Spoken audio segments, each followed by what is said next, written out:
proceso es la capacidad de la lectoescritura, la segunda parte. Dice, por otra parte, los aspectos cognitivos y metacognitivos, es decir, los aspectos mentales, ¿cierto? Y el reconocer esos procesos de aprendizaje, ¿ya? También juegan un papel relevante, ¿ya? Es decir, si somos personas que no tienen ningún problema, por ejemplo, como dislexia, ¿ya? O problema a nivel de capacidad de concentración, y además conocemos nuestro propio proceso, o sea, sabemos a qué hora nos concentramos más. Sabemos, por ejemplo, cuáles son nuestras fortalezas y cuáles son nuestras debilidades a la hora de aprender. Nos va a ser muy útil para leer, para generar este hábito, ¿ya? No estoy pensando tanto en los pequeñitos, que ahí la metacognición es como más complicada porque todavía no entienden, ¿cierto? Cómo aprenden mejor, el aprendizaje es muy guiado, tanto en la sala, en el aula, como en la casa, ¿cierto? Ahí tengo que tener a un apoderado ahí ayudando o apoyando de alguna manera, por último, con la presencia para que el niño o la niña pueda hacer su tarea, ¿ya? Cuando ya estamos más grandes, ¿cierto? Estoy pensando en un alumno de cuarto, quinto y sexto básico, debiese tener más claro cuáles son sus fortalezas y debilidades a la hora de aprender. ¿Eso es importante a la hora de esta capacidad de lectura y escritura? Sí, lo son. Por supuesto que también es muy importante el lenguaje. Si es un lenguaje técnico, es más difícil entenderlo que un lenguaje familiar y cotidiano, ¿ya? Si el texto es muy extenso, también ayuda o no ayuda, ¿cierto?, a que el alumno se motive o se desmotive. Si veo un texto de 500 hojas, el alumno ahí, aunque está el sexto básico, y no le gusta leer, lo mato.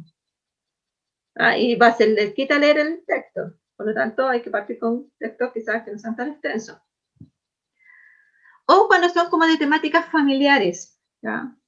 Por ejemplo, si a un chico le gusta el deporte, y dentro del texto se habla de deporte, o el personaje es un deportista, lo más seguro que le llame más la atención, ¿ya? Si a otro estudiante le gusta, por ejemplo, la música, y el texto habla sobre la música, como le es algo familiar y de interés, le va a ser mucho más fácil la lectura. Y finalmente, dice, el orden y la estructura del texto también son importantes, ¿ya?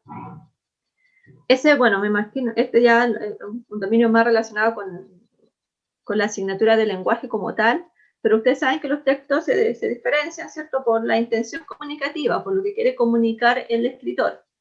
Y hay textos que son más bien informativos, ¿cierto? Hay otros textos que son más bien argumentativos, otros son narrativos directamente, ¿ya? Por lo tanto, va a depender del tipo de texto, la complejidad.